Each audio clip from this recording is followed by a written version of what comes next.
Hello, and welcome to this Institute of Education Sciences webinar about the low-cost, short-duration evaluation of education and special education programs and interventions. My name is Kim Sprague, and Alan Ruby and I will be going through this webinar explaining a bit about background about IES and this competition. This grant program is one of our newest ones. It's only the third round for this competition, and the awards made in the first competition were announced last year.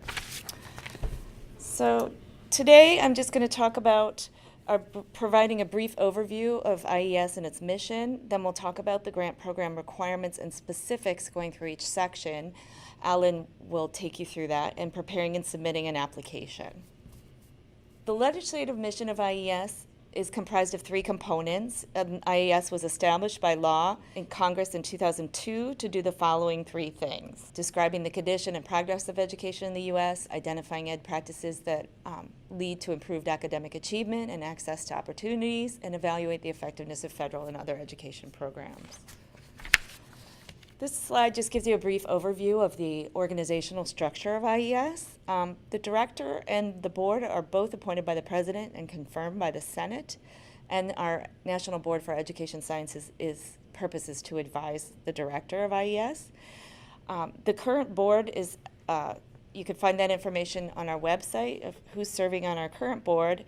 We don't have a director of IES as yet, but Tom Brock of the National Center for Ed Research, he is our commissioner, is the acting director now of IES. So I'm going to refer to the National Center for Ed Research as NCER and the National Center for Special Ed Research as NCSER today. We provide research grants where the program officers are available to provide advice on the application process and on substantive research. Because funding decisions are based on peer review in our centers, they're not based on any decisions we make within the center. We're separate from this process. So the applications are solely reviewed by peers and scored for recommendations for funding. SRO, the Standards and Review Office, is responsible for managing the peer review process. And you can find more information about that process on our website. NCEE, or the National Center for Education Evaluation and Regional Assistance and Knowledge Utilization, examples of their work include contract evaluations, the regional ed labs, What Works Clearinghouse, and the National Library of Education, and the ERIC database that you may be familiar with already. NCES, the National Center for Education Statistics, is the center that gathers national data and conducts national surveys. IES grant programs. The objective of our research grants is to answer four questions. What works to improve student educational outcomes so we can disseminate what works? What does not work so we can stop using it? And what works for whom and where so we can use it with the appropriate people in the appropriate places? We also want to answer the question, why does it work? So we understand how to improve education and can build on this understanding. The director sets the Institute's priorities, which are also approved by the board. Partnerships are of growing importance in our priorities, and that's in order to help focus research on the issues that most concern policymakers and practitioners, and to help researchers better communicate their findings and do it in useful ways for policymakers and practitioners to use in their practice. These policymakers and practitioners are to have a strong role through these partnerships in setting the research agenda. And there is to be constant communication between the researchers and the practitioners on what is being found and what research should be done. The partnership is to evaluate a specific program or policy of high importance to the state or local ed agency. Note for NICSR in our center, the National Center for Special Ed Research, this could be another kind of agency, but that provides overarching support for education needs for students. And I'll say more about this in a couple of slides. Opportunity to more directly support state and local agencies and their needs is a priority for these partnership grants. You want to take advantage of the opportunities to use administrative data that exists, provide information to ed agencies that they need in a more timely manner, create additional opportunities, and identify strengths and weaknesses in the applicability of this type of evaluation. This is a very different kind of evaluation for us that just recently started. So it's really to meet the needs of practitioners and policymakers in their districts. In NICSR, we focus on improving a range of outcomes, ultimately leading to improved education outcomes overall. But in our group, these can be functional outcomes as well, and I'll say more about that in the next few slides. Agency may also be other than a state and local agency, as I said before. For example, one that manages providing early childhood ed or for toddlers and infants. I'll talk about what we mean about at risk for disability in a second. The first requirement for the application is covered here and in the next slide. Again, the one difference between the two grant programs, that's 84-305L, and the difference between 324L, are students from pre-K through post-secondary and adult ed are included as populations that can be studied in 305L. And for our center, for the National Center for Special Ed Research, 324L, our range includes students from infants and toddlers through grade 12. You can study any grade or grade range within any of these boundaries. For example, you could focus on 5th grade, examine middle school, and look at transition between high school and college. Applicants proposing to study children at risk for developing disabilities must present research-based evidence of an association between risk factors, specifically defined risk factors, in their proposed sample and the potential identification of specific disabilities. The determination of at-risk for disabilities status must be made on an individual child basis and may include, for example, factors used for moving children to higher tiers in a response to intervention model. The method to be used for determining if a child is at risk for developing a specific disability must be made explicit in these applications and must be completed as part of the sample selection process. So this general population, evidence consisting, cannot qualify because they are from low-income families or are English learners. That's not sufficient for this purpose or definition. In addition, applicants must identify the disability or disability categories that the sample children are at risk of developing. So IES's focus is on research that improves the quality of education for all students. Therefore, all our research must address the education outcomes of students. These student outcomes can be grouped under academic outcomes as well as social and behavioral outcomes that support student success in school. These academic outcomes can include test scores, standardized tests, researcher-developed tests, end-of-course tests, or graduation required tests, or grades as well. And measures of progress can include course and grade completion, high school graduation and dropout, post-secondary access progress, and completion. Again, anything related to post-secondary is funded under 305L and not 324L. Social and behavioral outcomes, those can include things as broad as social skills, responsibility and cooperation, learning strategies, goal setting or self-regulated learning, attitudes, including motivation and academic self-concept, and behaviors, including attendance and discipline. For students with or at risk for disabilities, student outcomes also include developmental outcomes for younger students in these domains: cognitive, communication, linguistic, social, emotional, adaptive, functional, or physical. And they also include functional outcomes for older students that improve education results and transitions to employment, independent living, and post-secondary education. So here's just a chart of what we were just going over in terms of what the requirements are, or acceptable requirements for the outcomes you can include in your application. And they're separated for 324L, where we start in infants and toddlers, and then beginning in pre-kindergarten, where 305L covers these domains as well. This is the second general requirement in terms of the setting where you can conduct education research, where we consider it an authentic education setting. Again, this is what's common between 305L and 324L, between the two research centers. And then 324L, where we also include those functional and additional transition outcomes for our populations. Here's some additional outcomes that we talked about already that are just covered by 305L in terms of outcomes. and settings. Post-secondary education is defined as baccalaureate and sub-baccalaureate. Outcomes include access to and persistence in, progression through, and completion of the education program. These are often degree or certification programs. Additional outcomes for students in developmental or remedial education programs in this setting can be included. You may also examine the additional outcomes of achievement in reading, writing, English language proficiency, and mathematics.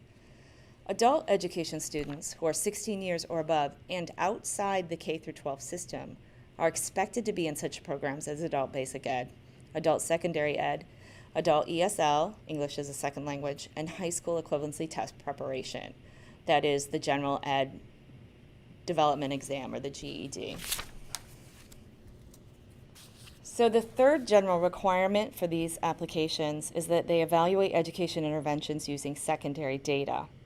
Intervention here is defined as the wide range of education curricula, instructional approaches, professional development technology, and practices, programs, and policies that are implemented with the intention to improve student outcomes. The implementation must be of high importance to the school education agency, SEA, or the local education agency, the LEA. The implementation of the intervention is managed or overseen by these agencies, not the research partners. An implementation of the intervention will occur in year one of the project. It must be a newly implemented program so that the evaluation can occur within that first year. The intervention is expected to produce meaningful improvement that the district is interested in targeting. And at a minimum, the administrative data must contain student education outcomes. The fourth general requirement is that the applications must come from a partnership, minimum of one research institution and one education agency. The Institute does not endorse a specific model of research partnerships. However, the Institute views research partnerships as going beyond two common forms of collaboration. That is, going beyond the standard form of the researcher hired by an educational agency to perform a specific service and report the results, as well as going beyond the researcher having an initial interest in obtaining permission from an agency to carry out that research within the agency's schools. Although these can be covered in our other grant competitions, these kinds of partnerships are not appropriate for this application. Each must contribute at least one PI, principal investigator, and may contribute other co-PIs or co-investigators. There will be one principal investigator / project director, because that is the way our grants administration considers one individual with the responsibility for the oversight of the grant in one institution. Others will be considered co-PIs. Decision-making authority in the agency does not need to be the superintendent, but someone who oversees the education issues to be studied, or oversees the policy and program and its implementation across the district or state. A joint letter of agreement from the two agencies or more, or agencies and organizations setting up the partnership, needs to be submitted. It's more like a memorandum of understanding, or MOU, showing both sides agree to the work proposed. That is, the research organization and the ed agency and other partners if they're included. Other members of the partnership can provide separate letters of agreement. Previous collaborations are appropriate to include, but they are stronger if they include personnel from different institutions. The partners, the definition of a research institution is broad. To be eligible to be the research institution partner, you have to show that the institution has the ability to do this type of research. This is very rigorous research. Those agencies can include nonprofits, for-profits, public and private institutions and agencies, colleges and universities, as well as other research firms. No, there are no longer any requirements for the principal investigator and the co-principal investigator to have experience with these forms of evaluation or research, but the project team should have experience with and or training in the evaluation design to be used.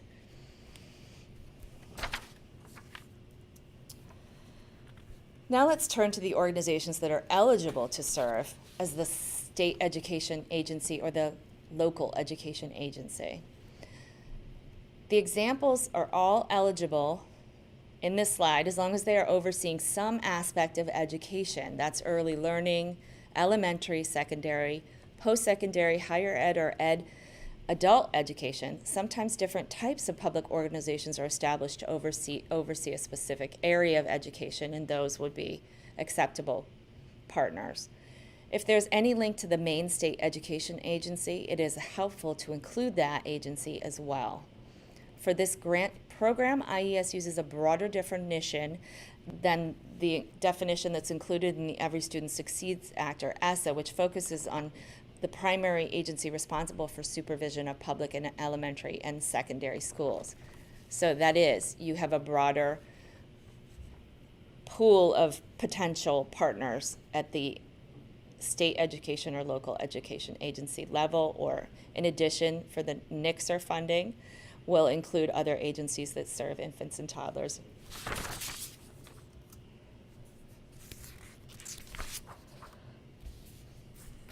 In addition, there are several types of organizations that can be useful partners but cannot serve alone as the agency partner. That is, intermediate districts, sometimes called service districts, that provide services to multiple districts but do not have decision-making authority over implementing programs and policies. However, they can serve as the agency partner if they do oversee the program or policy that's being studied. Organizations made up of LEAs and sometimes other organizations such as university or practitioners, like research and implementation networks, but that do not have decision-making authority over the implementation of policies and programs within the LEAs.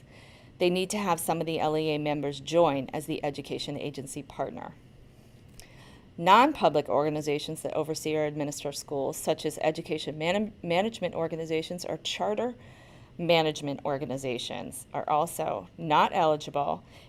Although they can be partners, you must include the public, state, or district agency that oversees the schools that are involved as well. There are also some very small local ed agencies. In some cases, they may have only one school. These can apply as a partner, but the peer reviewers may consider that work less significant than projects involving multiple schools. State and local post-secondary systems can serve as the education agency partner. However, an individual post-secondary institution, that is one campus, cannot serve as the agency. The whole system must sign on to the project. But the evaluation does not have to be across the whole system. It can take place at only some of the campuses. If there is an agency that oversees the post-secondary system, its inclusion will strengthen the application, and that post-secondary system cannot study themselves. One department or center cannot study another, or even the whole system. An outside institution must be involved.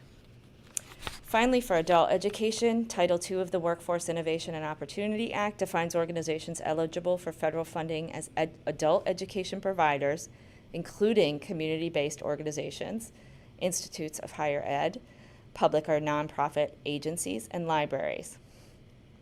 So for example, for one of our partnership grants, research and practitioner partnerships, Penn State partnered with Miami-Dade Public Schools, Chicago Citywide Literacy Coalition, and Houston Center for Literacy, that is a city government, while the Citywide Literacy Coalition is a non-governmental organization. And this was a partnership to examine adult education for low-skilled population as well as immigrants. One research institution in one state or local agency is the minimum requirement for a partnership. For example, several education agencies may face a similar problem, or agencies located in a region, especially small districts, may share common interests, so it may make more sense to have a group of them come in together. Having multiple education agencies may also increase the significance of the proposed work. Partnerships may include additional partners if they'll increase the quality of the research. You'll want to show that additional partners have those similar interests. Non-education and state local agencies may be useful partners as long as the education agency is also a partner. If you're looking at a specific population, let's say you wanted to study foster children, you would have your education agency, but you also might want to include your social service agency that focuses on work with foster children. For example, another project combines the Connecticut Department of Education and the Connecticut Department of Justice, as well as a University Center on Children, and they're examining the education of court-involved youth. Again, you can also include more than one research institution, but you have to argue that there are shared interests and they will make a unique contribution to the work beyond the one agency that's already the primary partner. Non-research organizations are often part of the research partnership for many reasons, including their interest in the issue, access to data, provider of services, links to community and other organizations. For example, a project seeking to link early childhood education with kindergarten has the United Way as a partner because of its role in supporting early childhood education in the district and its links to stakeholders. As you have more partners, coordination becomes more difficult, so it's important to address how the partnership will work together, keep in contact, and make decisions. The one type of partnership that we would not recommend is the inclusion of multiple education agencies whose only similarity is that they have worked with the same research institution rather than they share a common education issue or problem they would like to have more information about. The fifth general requirement relates to dissemination.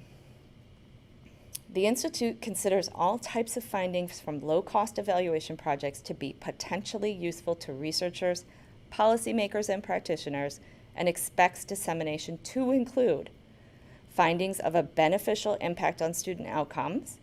These support the wider use of the intervention and more in-depth further evaluation, as well as findings of no impacts and negative impacts on student outcomes. These are important for decisions regarding the ongoing use and wider dissemination of the intervention and further revision of the intervention and its implementation. Dissemination would be included in Appendix A of your application, and failure to include this plan in Appendix A can lead to your rejection of your application. It's important when writing the application that the education agency understands that all findings are to be released. Right of first review, no surprises, is helpful, but findings cannot be withheld. The education agency has to want to learn from the project, and these results have to be shared. The briefing and written brief are required. The other examples of dissemination that can be proposed are included in the application. The Institute expects projects to carry out broad dissemination to multiple audiences. On this slide, we provide a quick checklist for you to determine the fit of your research question and intervention for this application. We have several other grants that you could explore submitting to based on your research question and the needs and the goals of the agencies you work with.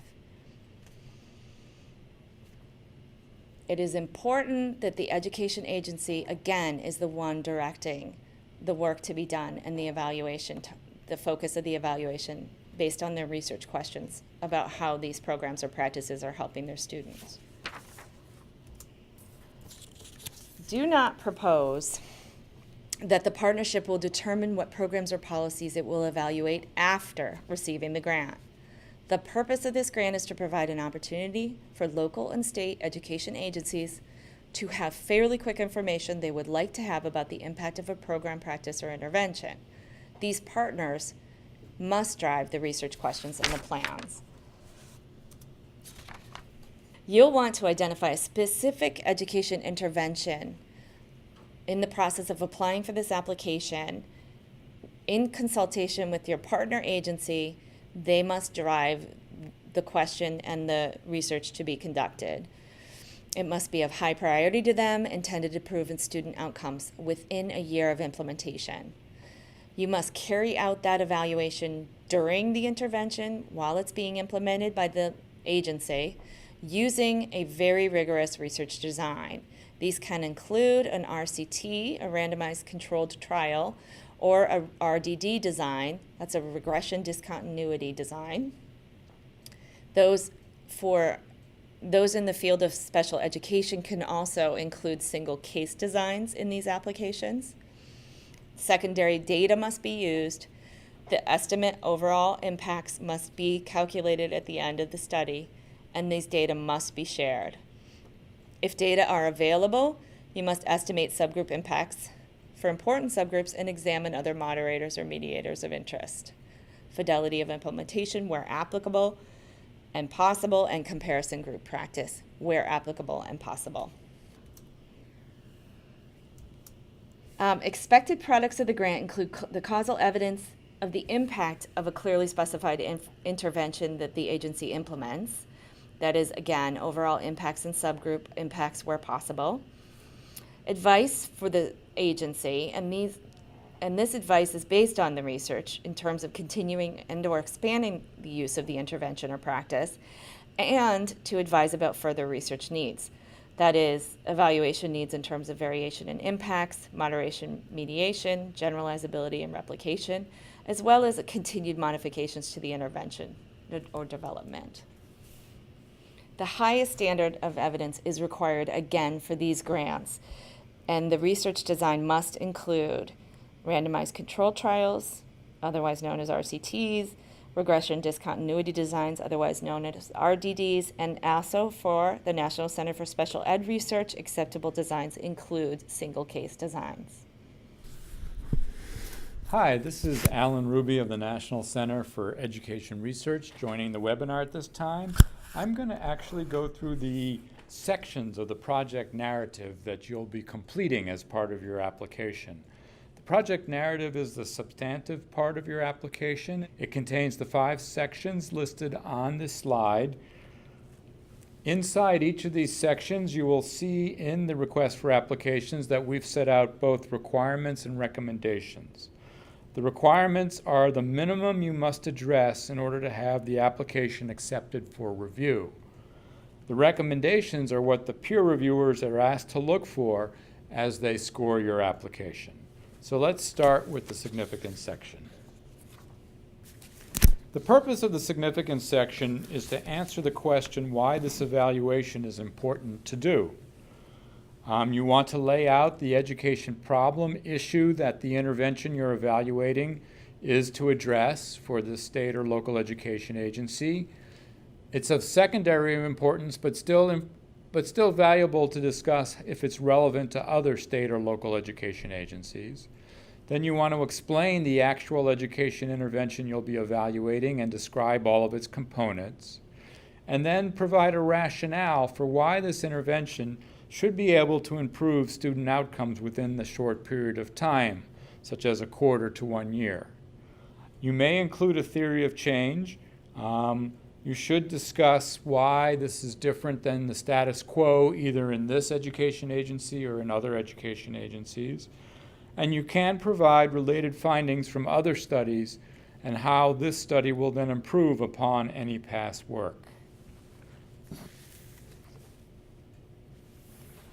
Now you want to then describe how the intervention will be implemented, because the program or policy that you'll be evaluating must be implemented under the education agency's control. That means they directly implement it or they've contracted out but still oversee the implementation of the intervention. Show that there's adequate funding available for implementation during the first year of the project. And we do require that implementation must take place during year 1 of the project, and you should document why you expect that level of implementation to be high enough to impact student outcomes. Then you want to describe the sources of secondary data to be used in the evaluation, who's actually collecting them, how they're going to be transferred to the research institution by the first quarter of year 2 of the project. Also, if this is going to be the first year that the intervention is actually implemented in year 1 of the project, you probably want to provide some additional evidence that it will be implemented, such as has some sort of legal authority been set up to make sure it's implemented? Is there a special office in charge of oversight of the intervention? And who will, of course, implement it in the next year? So we'll move on now to the partnership question. The purpose of this section is to answer, is this a real partnership? This is one of the major concerns of the peer reviewers, that this is a partnership, that you are addressing intervention of high interest to the education agency, and that the education agency has helped set out the research questions to be addressed and that this evaluation was such priority that the agency is quite likely to use the results of it. What we're not looking for in this grant program are researchers testing their own interventions and the agency allowing it but not being signed on to implementing such an intervention if the results are good. We are actually looking for interventions that the agency is testing and is a priority to the agency already, not necessarily in the future. So to this end, you want to describe both partners, the research institution and the education agency. And if there are multiple offices within the agency that need to be involved in this work, please describe them as well. Note any other members of the partnership, describe the common interest of all the partners and how they will benefit from the evaluation, the process by which the partners determine the intervention to evaluate, again showing it's a high priority of the education agency, and then describing the data sharing agreement, that what is the strategy that the data most likely collected by the education agency will then be turned over to the research institution for analysis by the first quarter of the second year of the project. Now let's move on to the research plan, and we'll walk through a set of issues to be addressed in your research plan. It's good to restate your research questions on hypotheses. You probably noted these originally in the significance section, but it's good to note them again so that it's clear how your research design will answer the questions you're setting out to answer.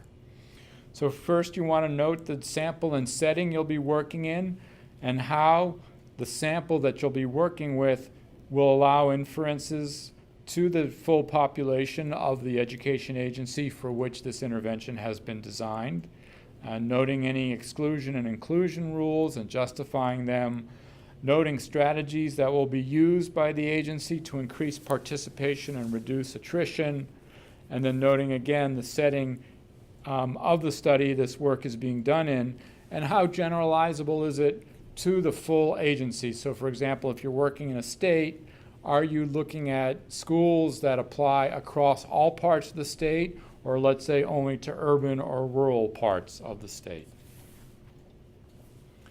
Then you'll want to describe the design.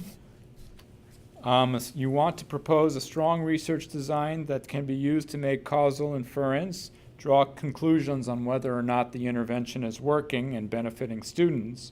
If there are any weaknesses in design, you should openly discuss them, note the internal validity, because the reviewers will know these weaknesses and will want to see that you can account for them or at least recognize that they're there in interpreting your findings. Discuss how you'll determine equivalence at the baseline, include any checks for bias that may come from attrition, either overall or differential. Now for 305L, you must propose either a randomized control trial or a regression discontinuity design. And for 324L, you propose the RCT or RDD, but you can also propose the use of a single case experimental design. And it's worth looking at the WWC pilot evidence standards for all three of these designs. Because if you implement them correctly, you should be able to meet the WWC evidence standards. IES-funded evaluations are automatically submitted to the What Works Clearinghouse for review of the evidence by the evidence standards. So let's start with the randomized control trial. You should detail the unit of randomization and the process you'll use to randomize students or schools or districts. Other projects have found it very helpful. In order to maintain integrity of the research design, they've actually provided some technical assistance to the agency and on-the-ground implementers on how important it is to hold to a design. So for example, the research institution might randomize a list of students provided them by the agency, but the people in the district who are actually responsible for scheduling those persons or contacting parents to schedule them may not see the importance of, well, this parent wasn't home, this student, it doesn't fit their schedule very well, so I'm just going to swap them to another group. So it's important to work with the education agency, those people on the ground who are making sure the students get into the right group so that the design is not compromised. RCTs use a number of different ways, and each of them has their own potential challenges. For example, there may be mandatory assignment where all schools or all students are included in the assignment, and then there may be some resistance among some of them that they didn't want to be in the treatment, so there may be some type of lower fidelity of implementation for this reason. On the other hand, the mandatory assignment may be the only way to go, so in such a case it's important to convince all the groups involved in the treatment that this is an important intervention to try in order to get a good read on it for use, even if it's only going to be used with some subgroup in the future. A second approach is to only include volunteers in the randomization. Here, of course, the comparison group may be less interested in taking part. Because they wanted to be in the treatment, then they're told they have to wait because they're in the comparison group. They won't receive the treatment. And they may, in fact, either drop out of the study or they may try to seek some similar treatment on their own. Again, there may be a way of providing some kind of alternative they can do that may not address the outcomes you're looking at in this study, but may be of value to the comparison group for other outcomes. In another case, lotteries are used. Again, this is very similar to the volunteer. Lotteries of students, for example. The students who are put into the control group may leave the study in order to obtain the intervention from another source. You may end up with differential attrition, and those left in the comparison group may be less motivated or less interested in the intervention. So it's important to find, is there a way I can at least follow levers? For example, a study in Portland went out and got state level data so that anyone in the comparison group who had left the Portland schools to try to obtain the same intervention, the same program in a county school outside the city school, still were picked up in the state level data and could be included in the intent to treat analyses. There could be a staggered rollout. This is very true here when there's short-term implementation. That is, the treatment schools get the intervention for year one of the project, and then the district could promise to provide some or all of the intervention to the control group in year two in order that they have a chance to try it out as well. Finally, it may be possible to do variations of an intervention.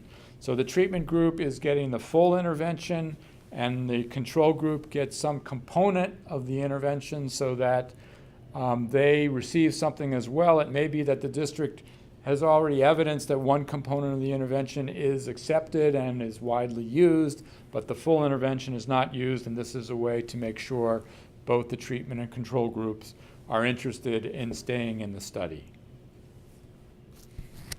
Just to give you some current examples of RCTs being done under this program, the Oakland Unified School District, in conjunction with Mathematica, did a student-level randomization and are providing the treatments of students who were several grades below their reading level in middle school.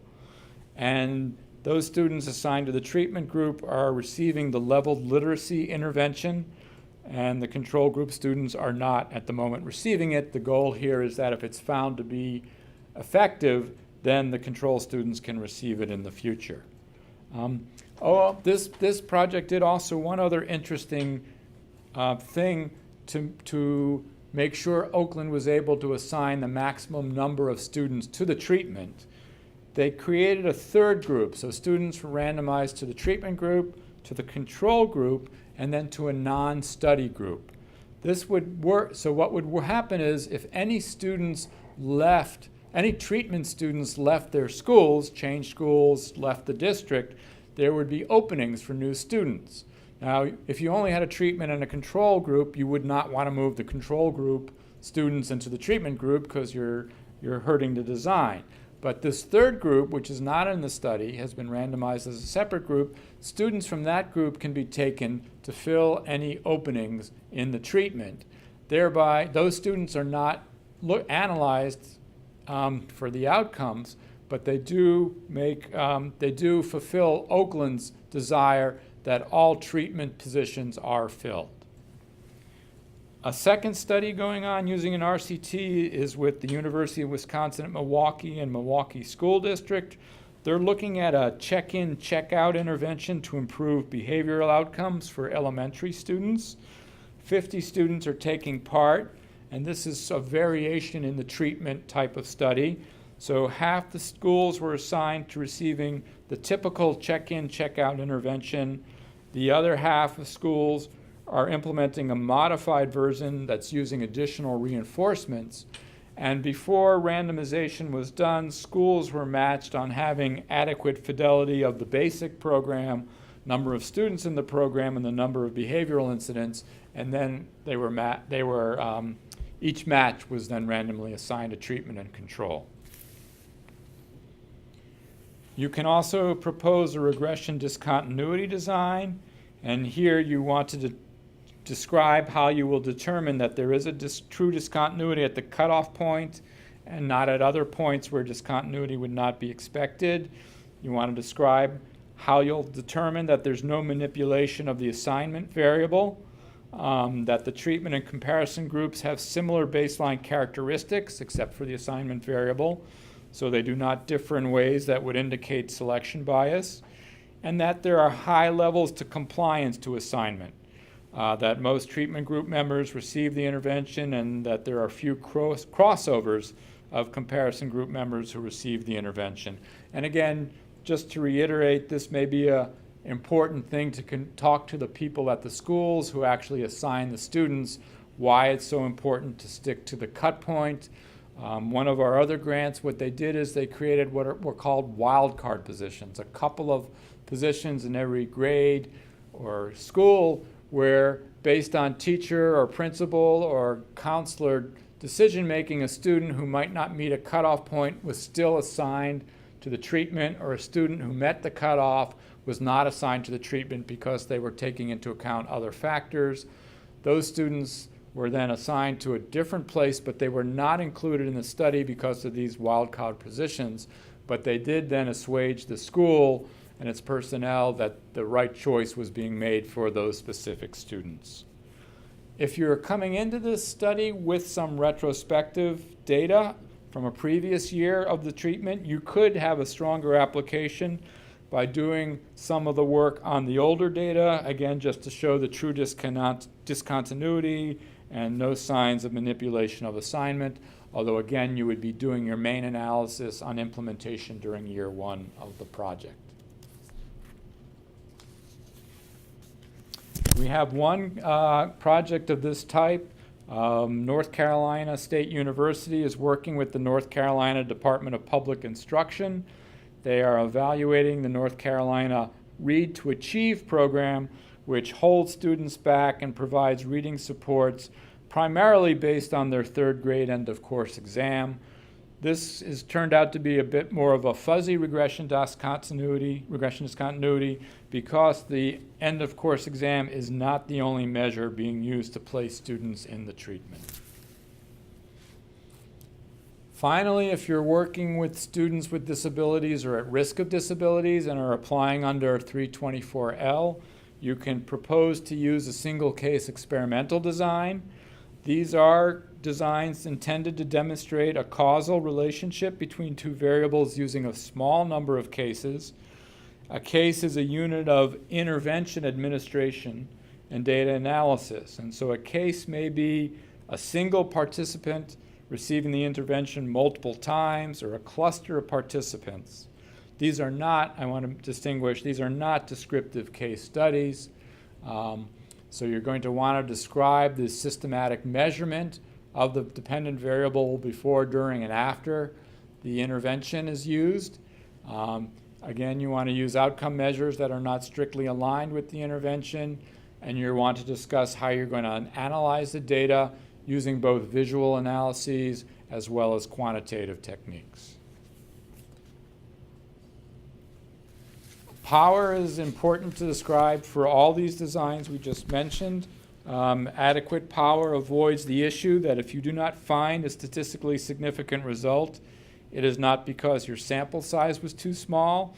So you'll want to describe your power analysis in detail and justify the method you used to calculate the power, including all your assumptions.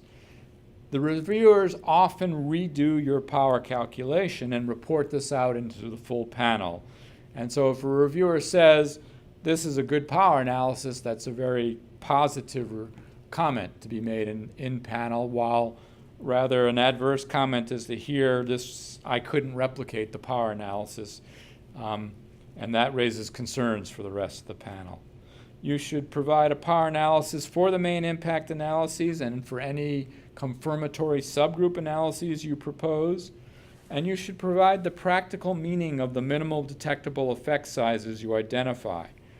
Does the change in outcome really matter for the student, for the teacher, for the school? If you are proposing a very high minimal detectable effect size, there's often a reaction that, can such a large impact be found? And that may be tempered by what the practical change it represents.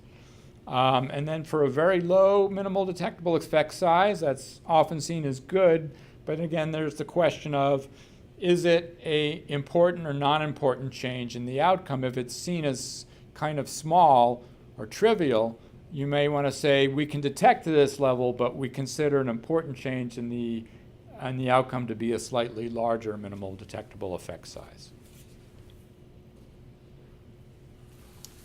You want to describe the education outcome measures that you'll be using to see if students improve, and these should be measures of high relevancy to the state and districts and schools. For example, test scores, grades, promotion rates, retention rates, high school graduation rates, discipline referrals, special education placements, college enrollment, or completion rates. And you should note their reliability, validity, and appropriateness. Again, they are to be collected during year one of the project when the intervention is being implemented. You can look at data from a previous year's intervention implementation if it's appropriate for the evaluation design. And you should link why these measures should be affected by the intervention. There are optional measures that you may obtain from administrative data or other sources. For example, you may want to look at intermediate outcomes.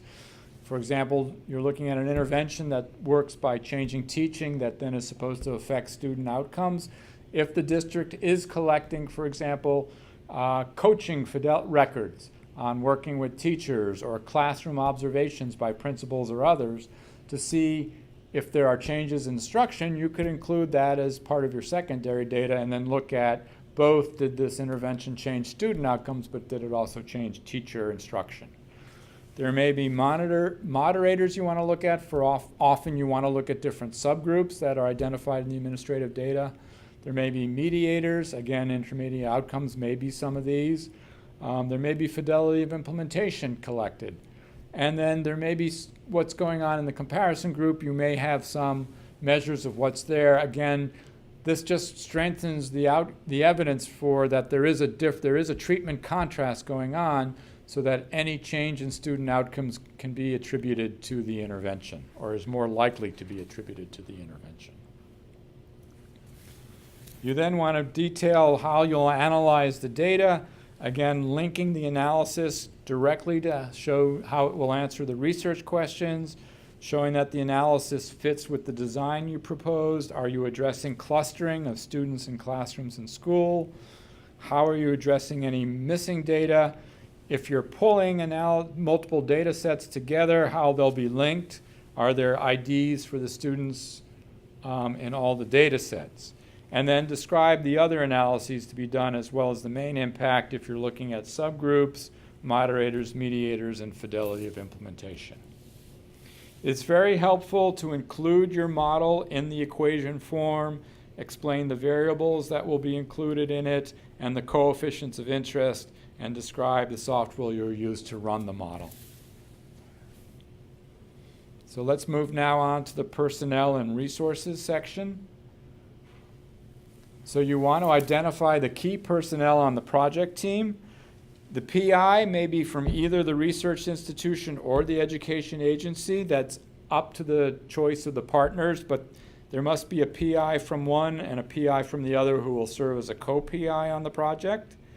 The research team should have some experience and training with the evaluation design being used. The PI or co-PI from the education agency should have some decision-making authority for the intervention being evaluated. When you write this section, think about all the work you are promising to do. Identify each person, their expertise or experience in doing the work, and their time on the project to do that work. So for example, you might say, so-and-so is an experienced and an expert in survey methodology as shown by their work on these 3 grants and these 6 papers they've published. They will be in charge of analyzing the district survey that is being used with teachers, and they are on the grant for 10% of their time a year, which is enough to carry out that analysis. So in sum, the personnel section should identify what work is to be done, who will do it, how they have the expertise and experience to do it, and that they have the time to do it. And you can orient the biosketches as well in the same way. In a partnership grant like these, it's helpful to describe any experience anybody on the team has with partnership work, as well as research or implementation work, depending on which partner they are from. The PI should have experience managing a grant somewhat of this size. They may have had a smaller grant, but they should have some management experience.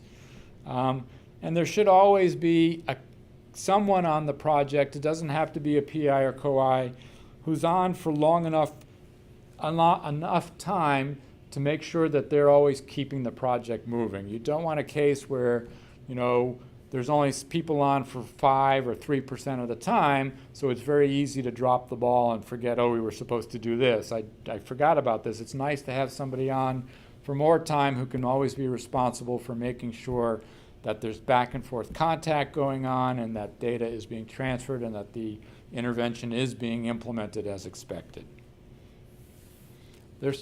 Also, you should be sure to be objective of the evaluation. If anyone was involved in the development or distribution of the intervention, they should be separated from some of the evaluation work being done just to show that this is an objective evaluation.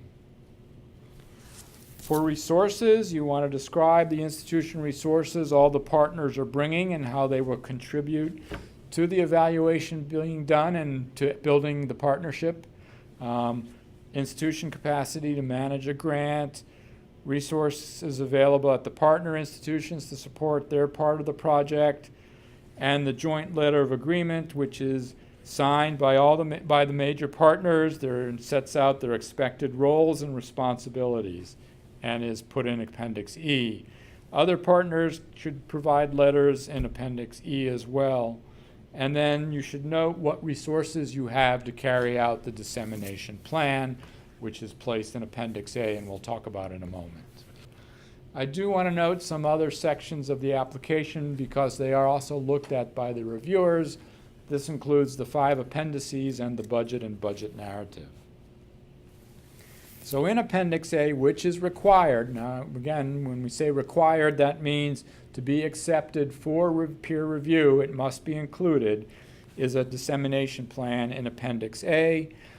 Required within this plan is dissemination throughout the partner education agency. So that includes an agency-wide oral briefing as well as a free non-technical written brief available both to the agency and to the public. Then you want to consider dissemination to other education agencies and dissemination to the research community.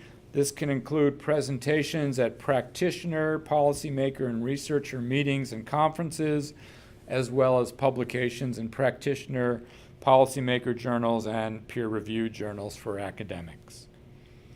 The Institute considers all types of findings from these low-cost evaluation projects to be useful and expects dissemination to include findings of beneficial impacts on student outcomes, as these will support the wider use of the intervention and perhaps a more in-depth further evaluation, as well as findings of no impacts or negative impacts on student outcomes.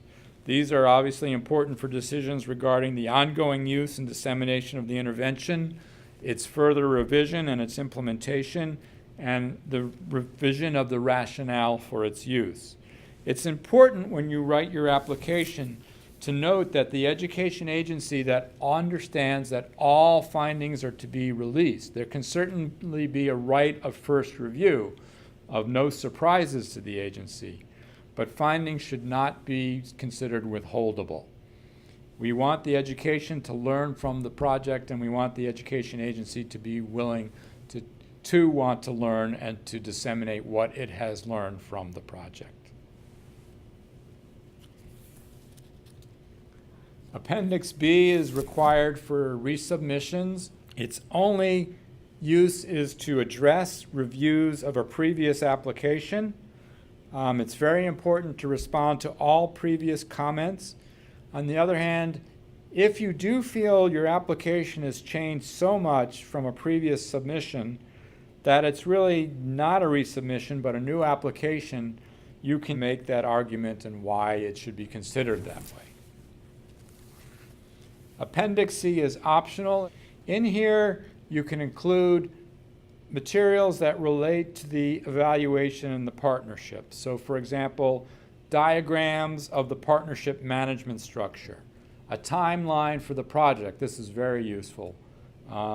Examples of instruments that are being used for collecting administrative or other secondary data. So, for example, if the district is going to do a survey of teachers regarding their use of an intervention, you could provide that survey instrument here. Please do not include narrative text. Appendix D, these are materials that relate to the education intervention being evaluated. So what does the intervention look like? Does it have its own assessment materials? If it's a curricula, what are some of the curriculum materials? If it's an online program, you can provide some computer screenshots. If teachers are receiving specific types of professional development, you can show the documents for that professional development. So the difference between Appendix C and Appendix D, Appendix C may contain information regarding the evaluation you are doing. Appendix D addresses the materials for the intervention that you are evaluating. Again, do not include narrative text here, and again, this is shorter than the Appendix D in our other grant programs. Appendix E is required. Here is where you put in your letters of agreement, and there are two required letters of agreement. One is the joint letter from the research institution and the education agency. That is to document their participation and cooperation in the partnership and set out their roles and responsibilities under the project. The second required letter is from, if you are getting data from the education agency's data warehouse or office in charge of data, you need to have a letter saying that the project will have access to the data required by the first quarter of the second year in time to do the analyses. You can then also have other letters, separate letters from any other partners taking part, letters from any consultants on the project, and you can go as far if there is a small number of schools taking part, it is always helpful to have letters from them as well. Obviously, there's a trade-off in getting the cost of getting these letters ahead of time versus how convincing it makes your partnership look and the probability that the intervention will occur. You will write up a budget and a budget narrative. The maximum project length is 2 years and the maximum award is $250,000. A reminder that the grant funds can only be used for the evaluation. They cannot be used for implementing the intervention. And you don't need to ask for $250,000. If the project can be done for less, it's fine to ask for a smaller amount of money. You include a detailed budget form and a budget narrative, and that links the budget narrative describes how all the categories of the budget are being expended, personnel, evaluation, and so on. So if there's something going on in the project narrative, that should be described in the budget narrative as here's the funding for that work to be done. As you prepare your application, it'll be important to keep aware of the dates, to take advantage of the information sources, and to understand the review process. So the important dates are listed in the request for applications. The first date is for the letter of intent. The letter of intent is a short description of who the partners are and what is the intervention and how are they proposing to evaluate it. It's not required, again, it's only requested. And if you miss the deadline, you can still send that email to the program officer saying, we are intending to apply, here's our idea. The purpose for the letter of intent is that it allows the program officer to respond to you and to give you feedback to note, is this the right application for you and how you could strengthen your application. In addition, the Standards and Review Office uses them to get an estimate of how many applications will be coming in what topic areas so that they can recruit peer reviewers who understand the intervention you'll be evaluating. The letter of intent is not used in the review process, so the reviewers do not see it. All information is superseded by the information in your application, so if you change your idea a little or even a lot, you may even change a partner, that is not a problem. It's your application that will be evaluated. There will be an application package posted that you'll download and fill in, and the RFA will have your application deadline. That is a very strict deadline. It's normally set on a date at 4:30 p.m. in 0 seconds. Again, if an application comes in later than 0 seconds, it will be considered late and not accepted for peer review.